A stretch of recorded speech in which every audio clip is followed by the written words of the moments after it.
Hey, welcome back to another episode of Easy Eats. Today on the show, we're going to make one of my all-time favorite winter, fall kind of meals. And right now we're in the middle of flu season, so this is a pretty good dish. Beef stew. Now, what I'm using for my beef stew is a little while ago, tenderloins, the full beef tenderloin was on sale. So, you make your steaks and you always get a little left over, like the chain, it's what it's called, I believe. And people always ask, well, what do you do with the chain? So two things I do. I either make kebabs out of it or I make stew. Now, the good thing with tenderloin is that you really don't have to cook it as long to break down the meat like you would with like a chuck or like an inside round or something like that, like a cheap cut of meat. And they're fine, but the problem is that you really have to cook them a lot longer and slower. With the tenderloin, with kids and my wife, we're always going, it's hour, 2 hours in the stew pot, and it's good to go.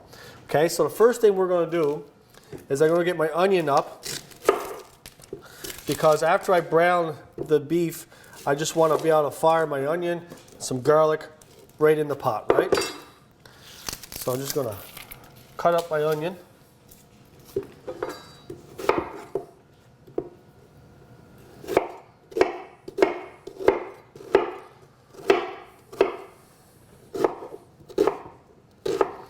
I just use a yellow onion,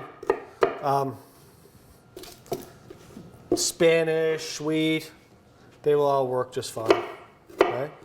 So I just use one.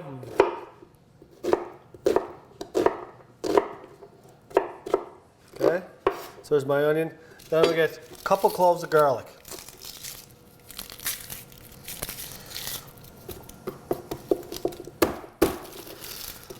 Good thing is if you have a crock pot, oh, here come the onions. I should have cut the onions last. If you have a crock pot or anything like that that could cook it slow, stew really is perfect meal, okay? You can eat it for a couple days. Usually it lasts a couple days in my house. So you get, for bang for the buck, you get a pretty good bang for the buck, I should say, for this meal.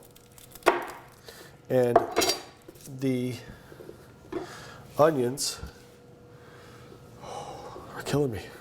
Okay, so just fine chop the garlic. Okay. So I put 3 cloves in.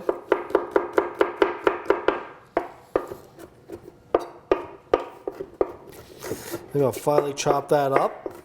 I'll turn on my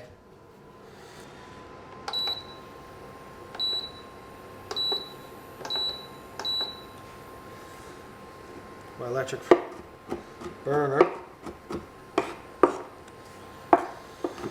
So like I said, if you have a crock pot, you're just going to fire all this in the crock pot, turn around and go to work. And this is how I cook mine. Okay, the garlic's good, finely chopped. I'll put all that over there. Okay. A little bit of olive oil. Get that up to temperature. You're going to want your beef relatively dry. Well, and the thing with tenderloin too, you really, I guess some will say you have to, but I didn't brown it sometimes. Like sometimes I don't brown it and it tastes the same. But we're just going to make a little flavor in the bottom of the pan today. So I'm going to get this up nice and hot. Get a little bit of paper towel. Soak up a little bit of the beef juices, I guess. And all I'm going to do is just dip them in the flour. I just put some salt and pepper in the flour. Nothing major. So I'll take a handful. You don't want to overcrowd the pot, okay?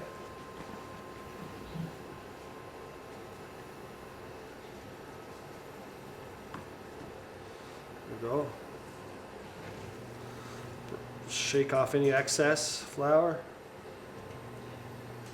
Let's see. Not yet.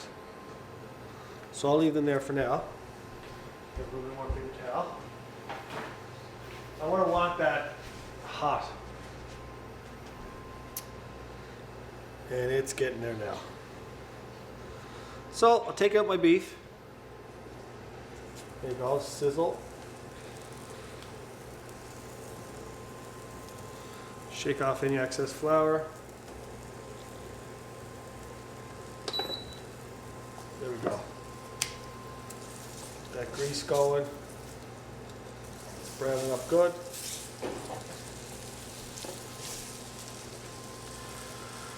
That's pretty much what we're going to do for the remainder of the beef. Okay, so I got most of my meat all brown. Okay, it takes a couple minutes per side, and you know, like I said, since we're dealing with a pretty good cut of beef, I'm not really too worried about, you know, evenly searing and stuff like that, because this meat's so tender, and you know, and we're cooking it in a fluid anyway. So it's going to release a lot of its juices, but again, at the same time, it's going to absorb a lot of the juices from our stock. So it's one of those things where I'm not too worried about. Okay, so now I'll put that aside because we are just going to throw in the onions. Okay, garlic. So, a little bit of red wine. I use a Malbec.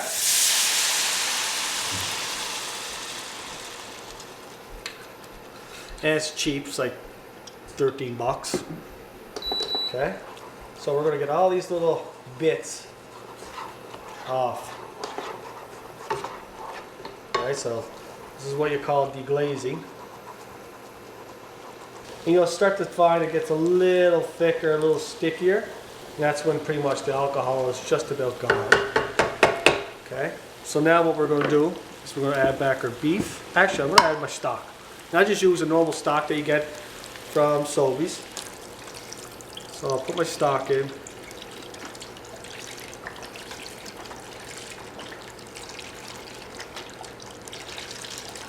Okay.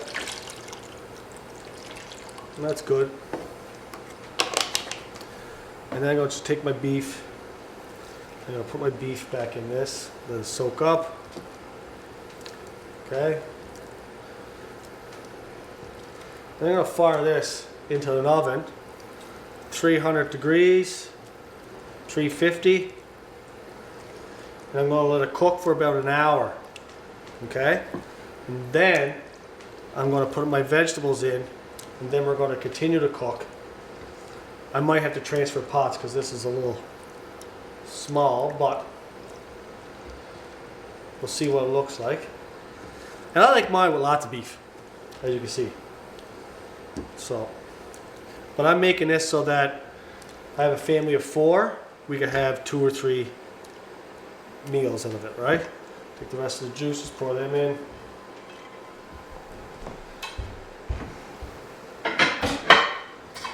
Now I'm just going to take this and fire this in an oven, okay, for about an hour at 300, 350, okay. If I was cooking it for longer, I'd probably leave it at 300, but since it's a cooking show today, we're going to leave it at 350. The beef is very tender anyway, since we're using a tenderloin, so we don't really have to worry about really breaking down those proteins. So we're going to fire this in. Set the timer for an hour. I'm going to clean up, and we're going to come right back, and I'll start my vegetables. Hey, welcome back. Everything has been cooking now for about an hour.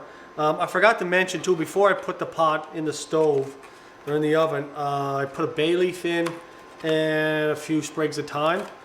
You don't have to, but I really like the flavor that both had, so I put them in. I'm gonna let that sit in the pot, and I'll let it roast for, like I said, an hour. If I'm dealing with the tougher meat, I'm probably cooking everything for about 3 hours, okay, on low. What I didn't realize is that with my show in the stove and the oven, is that the the pot that I was using is a little too small for everything, so I had to kind of compromise. So once everything was finished, I transferred everything over to a bigger pot. Okay, so now it's time to add the vegetables. So I use just little round potatoes, and you get them in a little bag. And the reason why is because once you wash them off, done. One cut. So I'm not peeling or cutting, excuse me, you know, little cubes. Take them, cut them, they're done. Okay?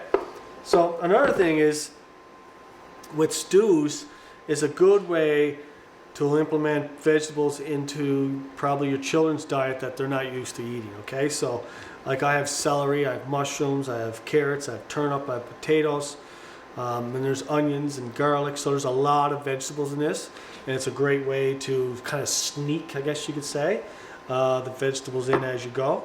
So I'm just going to put these in the pot, nice and easy.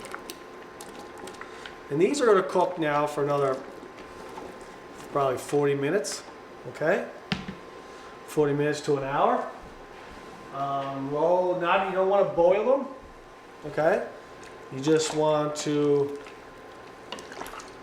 bring it to like a rolling kind of bubble, and these will cook down. Okay, and I also add corn. I put everything in the corn, the juice, everything. Okay, I'll stir that in. So there's a lot of vegetables in this stew. So that's basically it for now. I'm going to let this sit and cook for probably roughly 30 minutes, and we'll come back, have everything cleaned up. We'll thicken up the broth and add some garnish and ready to serve. Catch you in a bit.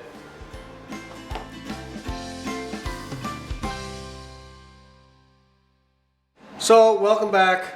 Our stew has been boiling here now for approximately 30 minutes. I'm going to look for the bay leaf. We're going to pop that sucker out. Okay, so show that, discard that.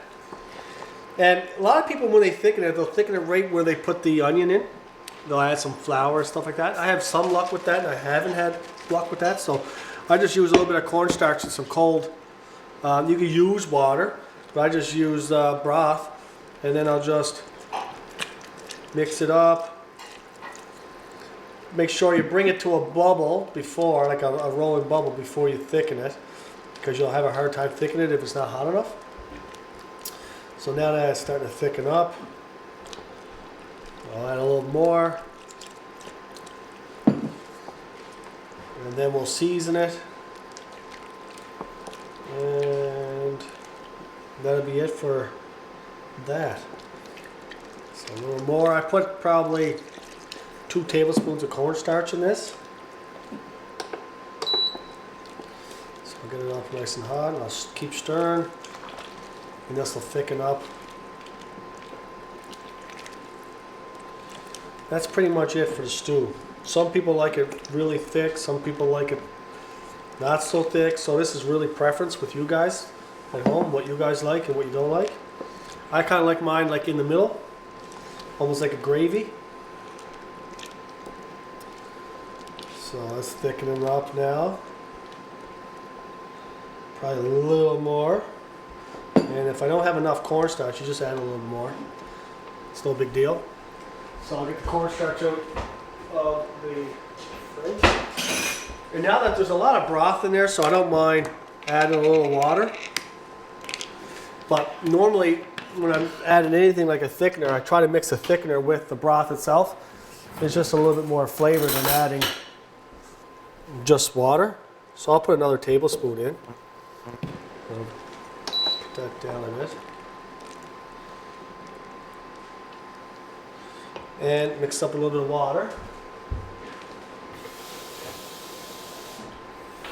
And then go from there. Oh.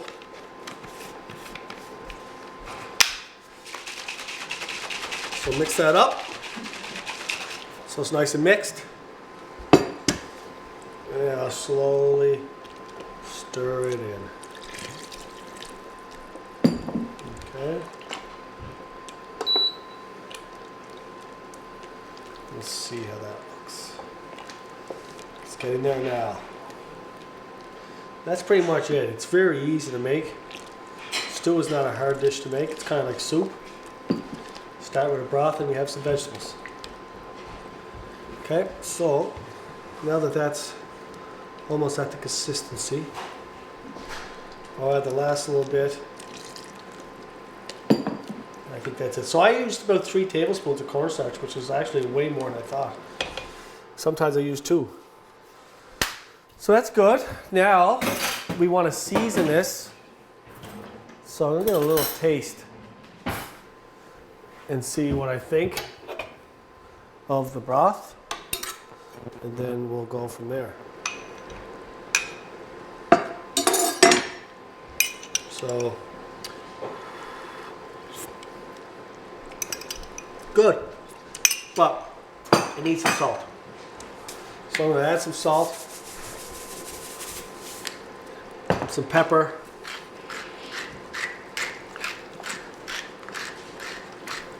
I'm going to stir that in, turn that boil down, and that's it. Okay, so it's good and thick. I'll chop up a few little chives.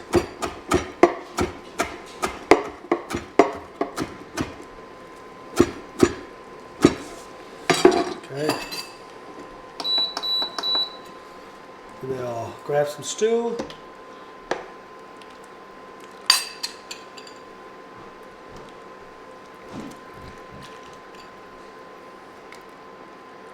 And there you go. Just pick a little bit of chives. And that is it. Simple. Simon. So we have celery, carrots, potatoes, turnip, corn, mushrooms, onions and garlic. And I use tenderloin, but it's a good way of using cheaper cuts of meat. I just use tenderloin because it's the leftover pieces that I use. And it helps me make it quicker because I don't have to tenderize the meat over time. So that's about it. I'm going to test it, burn my face off. But we're going to see what this is all about.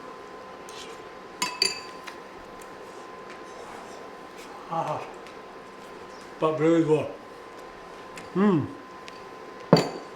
So, I'll shut this down.